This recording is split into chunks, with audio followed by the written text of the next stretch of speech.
Welcome to MyGuide. Working with file options using Backstage view in PowerPoint.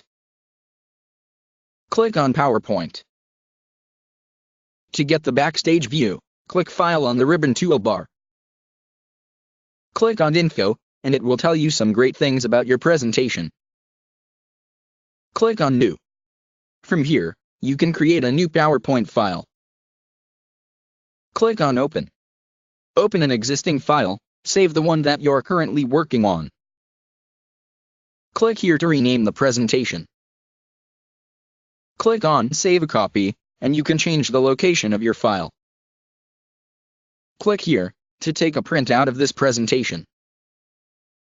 Click Share, and you will find a number of options to share this presentation. Click Download As, and select a format in which you want to download this presentation. Click About to know more about PowerPoint online. Still, if you have any query, click Help. Thank you from MyGuide.